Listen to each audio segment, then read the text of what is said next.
Ang mabuting balita, Linggo, Setyembre 22, ika-25 na linggo sa karaniwang panahon.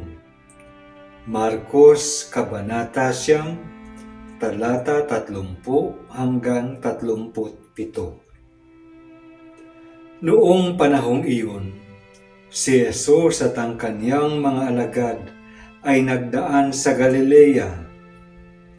Ayaw ni Jesus na malaman ito ng mga tao, sapagkat tinuturuan niya ang kanyang mga alagad.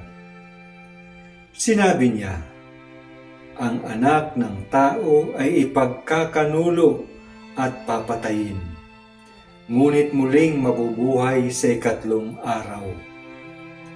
Hindi nila naunawaan ang sinabi niya, ngunit natatakot naman silang magtanong sa kanya. At dumating sila sa Capernaum.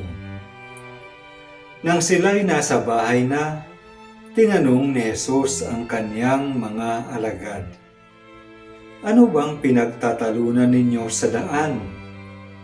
Hindi sila kumibo, sapagkat ang pinagtatalunan nila'y kung sino sa kanila ang pinakadakila.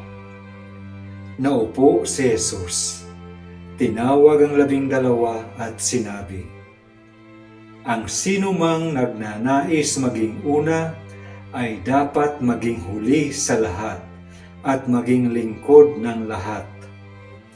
Tinawag niya ang isang maliit na bata at pinatayo sa harapan nila.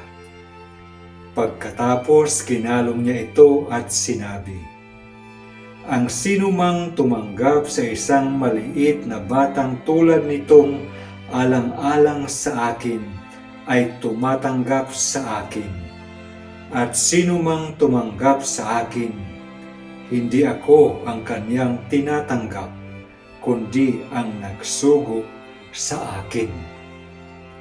Ang mabuting balita ng Panginoon.